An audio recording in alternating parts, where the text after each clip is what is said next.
Esta semana vamos a estar hablando de lo que tiene que ver, hoy vamos a estar hablando de lo que tiene que ver con el Ministerio de Justicia y Derechos Humanos, un tema que el Poder Ejecutivo puso sobre la mesa en los últimos días mediante un seminario internacional con invitados extranjeros, pero bueno, queremos recabar la opinión de personas que han seguido el tema, que tienen opinión sobre este tema y bueno, estamos recibiendo con muchísimo gusto a Jorge Echedía, quien ex titular de la Suprema Corte de Justicia y ex, secretario nacional antilavado. ¿Cómo anda? Gracias por estos minutos. No, un gusto, como siempre. Es verdad que tengo opinión a esta altura por un tema de edad, por haberlo vivido, ¿no? Uruguay fue pionero en la creación del Ministerio de Justicia bajo la dictadura militar.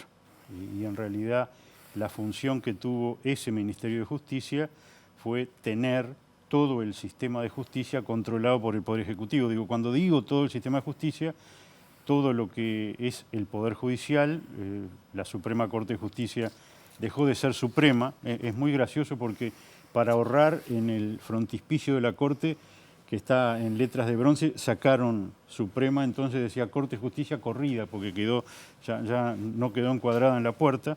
Y tenía la Fiscalía también, o sea, tenía todo el sistema, incluso controlaba el Tribunal de lo Contencioso Administrativo.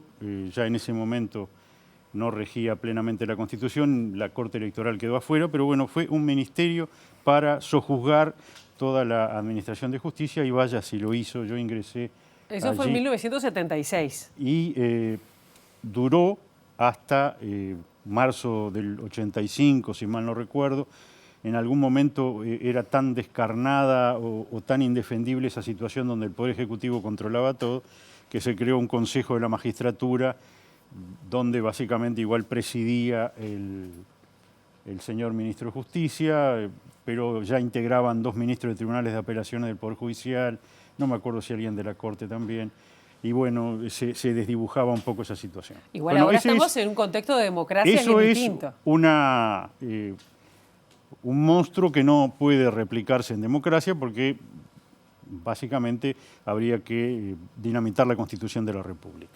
¿Qué tenemos hoy? Bueno, dentro de las distintas situaciones que la Constitución habilita, se tiende a centralizar una cantidad de funciones que es verdad que en otros países realizan los ministerios de justicia, que en el Uruguay se realizan igual, lo que pasa es que están separados en distintas reparticiones del Estado.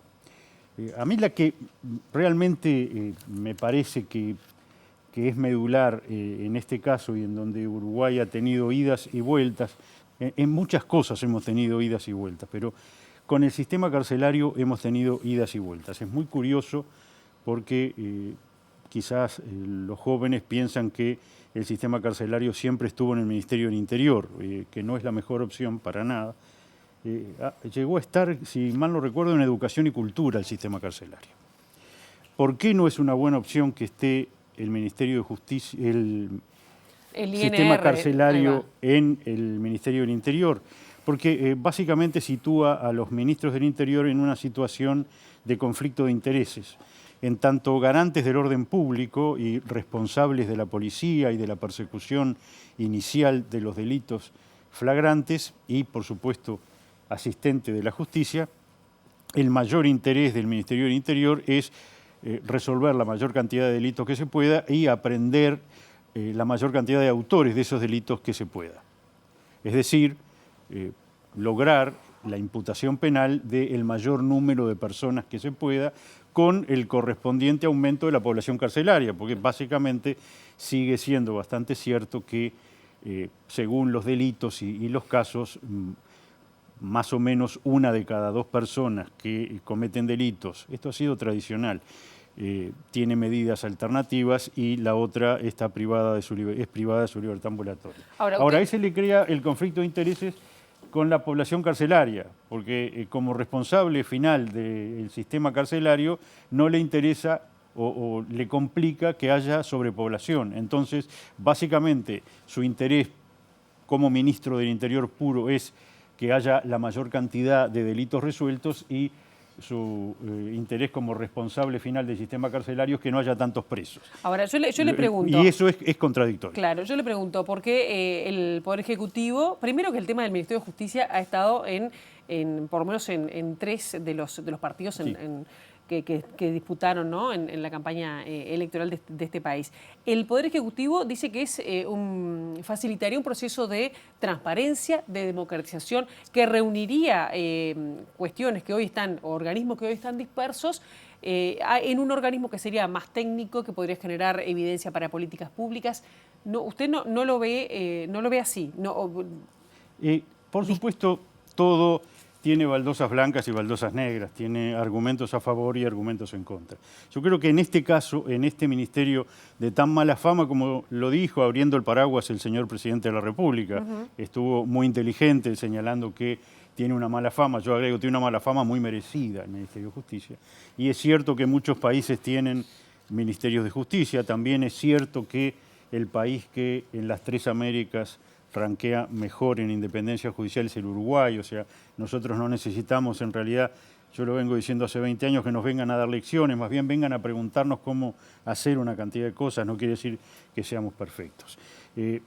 Básicamente, las funciones que se pretende asignar al Ministerio de Justicia ya se están realizando por distintos ministerios o por la Suprema Corte de Justicia, porque básicamente se dice no, tendríamos el tema de la defensa pública, es decir, los viejos defensores de oficio que brindan servicio en todas las materias en el Uruguay, que eso es atípico, gratuito, a quienes no tienen los recursos suficientes, eso ya está en la Corte. Es cierto que hay un tradicional reclamo de los defensores de oficio de ser un servicio independiente, que en este caso pasaría a depender no de la Corte, sino del Ministerio de Justicia, pero igual las designaciones las tendría que seguir haciendo la Corte porque eso está en la Constitución de la República. Ahora, básicamente, ¿por qué hay una de las razones por las cuales los defensores se quieren independizar de la Corte? Es un tema presupuestal. Ellos entienden que su nivel salarial no es el que aspirarían a tener, y el resto de los gremios del Poder Judicial, que son 6, y la Corte, entendemos que su nivel es adecuado y que ganan lo que corresponde a las tareas y la dedicación que ellos tienen. Se habla también de la defensa del Estado a nivel internacional. La defensa del Estado a nivel internacional no ha sido mala y en general se contratan estudios internacionales porque no hay más remedio. Sí se está litigando en cortes extranjeras, la mayoría de las veces en Nueva York, porque eso se pacta contractualmente. Se había hablado de centralizar de alguna manera la defensa del Estado, que cada organismo tiene su jurídica que lo defiende, por ejemplo, ante el Tribunal de lo Contencioso Administrativo, que es cierto que el Estado pierde muchísimos casos en el Tribunal de lo Contencioso Administrativo. Ahora, ahí hay como un escamotear el diagnóstico, pese a que se acepta muchas veces que el Estado no está tan bien defendido por sus abogados como debería. En realidad, el Estado está, en mi experiencia de 45 años ya a esta altura, está bastante bien defendido. Lo que pasa es que el tema de por qué el Estado pierde muchos juicios no está en la capacidad de sus abogados, de sus jurídicas, sino en las decisiones que se tomaron antes. Claro. Es decir, en los errores al dictar los actos administrativos que no se adecuaron totalmente al derecho en todas las reparticiones. ¿A usted le parece que la creación de un Ministerio de Justicia afectaría la independencia del Poder Judicial, uno de los 3 poderes del Estado? De alguna manera rincona en el funcionamiento, pasa a ser un centro de poder nuevo. Y básicamente su nombre ya asocia en la población en general como que el Poder Ejecutivo tiene algo que ver con el sistema de justicia, que puede diseñar políticas, podría ser un interlocutor con el Poder Judicial. El Poder Judicial ya tiene un interlocutor en lo que más le importa, es el ministro de Economía, que igual lo va a seguir teniendo porque básicamente el dueño de la bolsa en cualquier gobierno, de cualquier pelo político que exista, es el ministro de Economía, con el que hay que pelear los recursos para las distintas necesidades del inciso 16, el Poder Judicial, es con el ministro de Economía. Ello no cambiaría mucho. Y luego la coordinación de políticas públicas se hizo y se seguirá haciendo. La creación de la Fiscalía Especializada en Lavado de Activos, que es en lo último que institucionalmente participé, fue básicamente coordinada con el Ministerio del Interior y con la Fiscalía General de la Nación y, bueno, Senaclaf y Presidencia de la República, porque eso es lo que se hace. Usted coordina con los organismos que tienen participación en el tema. No precisa otro coordinador más encima, que sería el eventual ministro de Justicia, para hacer eso. Eso ya se hace. Y además, también señalar, porque hay una vieja experiencia uruguaya, toda creación de organismo tiene su costo. Dice, no, se reasignan tareas que ya están realizando otros. Sí, bárbaro.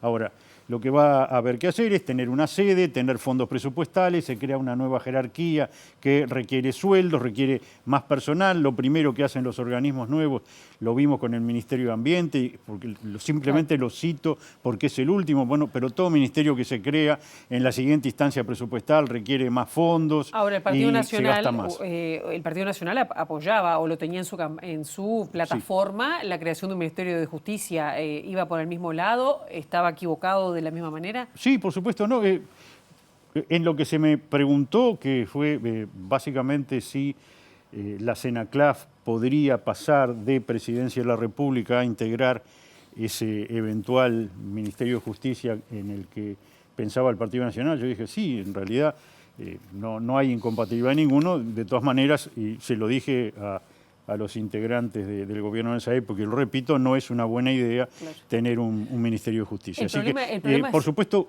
con lo que quiero decir, no interesa quién sea el eventual futuro ministro de Justicia, si fuera para no evadir ¿el problema es Díaz en ese caso? O si fuera el arcángel Gabriel. No parece una figura institucional que vaya a mejorar. Pero complica más que sea Díaz, por ejemplo, el prosecretario, que uno de las personas. No lo sé, ese ya es un tema político, eso ya es un tema político. No. A mí la figura del ministerio es la que no me gusta, creo que no agrega, va a agregar gastos, va a agregar viajes. Es cierto que hay una cumbre de ministros de justicia en las Américas, pero nosotros ya integramos la cumbre judicial iberoamericana de presidente de corte y de presidente de Consejo de la Magistratura. De hecho, Uruguay tiene desde mi época y la del doctor Pérez Manrique, tiene la Secretaría Permanente de la Cumbre Judicial. Es decir, no nos estamos perdiendo instancias internacionales. No vamos a esa, o creo que no vamos porque no tenemos Ministerio de Justicia. Ahora, eso no nos perjudica para nada. No vamos a las reuniones internacionales de la energía nuclear porque no tenemos energía nuclear. Claro. Ya tenemos que cerrar, pero si tuviera que decir en 30 segundos, la actual secretaria de la Senaclaf, justamente Sandra Libonati, dijo que bueno, se van a cambiar algunas medidas, de bajar, por ejemplo, el tope de transferencias, transacciones en efectivo, y que bueno, va a trabajar para que haya más controles en el manejo de fondos. Y digo, ¿cómo ve eso? ¿Se falló antes? No sé cómo se trabajó. Lo dijimos y lo seguimos diciendo. No movió demasiado la aguja, no pasa demasiado por el tema de qué cantidad de dinero en efectivo se puede utilizar libremente, porque cuando más o menos eran $4.500, luego pasamos a 100 y hoy por la UI debe estar como en 140.000, básicamente porque el dólar se ha quedado... $140.000 las transacciones. Exacto. Por cierto, somos el estadio más alto, hemos establecido el techo de los países de la región e incluso a nivel europeo, los que tienen algún límite. Ahora, no movió la aguja, no se aumentó demasiado sensiblemente la utilización del dinero en efectivo, básicamente por razones de seguridad. Claro. Ya los uruguayos, antes de la ley de inclusión financiera, no usábamos mucho dinero efectivo. Sí. Nadie salía a comprar un auto con $25.000 en el bolsillo, llevaba una letra de cambio, no cambió mucho y bueno, lo que sí cambió, y ahora todos, yo nunca pude averiguar quién fijó los $4.500. Los $4.500 era una gran complicación para todo tipo de negocios, porque aumentaba los gastos, complicaba a los escribanos, obligaba a utilizar instrumentos bancarios y transferencias que tienen costo. Y entonces ahora por lo menos estamos en una cosa más civilizada. Dice, bueno, ¿qué pueden ser? En vez de 140, 40, 50, 60, no mueve mucho la aguja. En realidad no pasa demasiado por ahí. Jorge Chediak, ha sido un gusto y seguiremos hablando seguramente sobre estos temas. El Gracias. gusto es mío y gracias por invitarme. Por favor.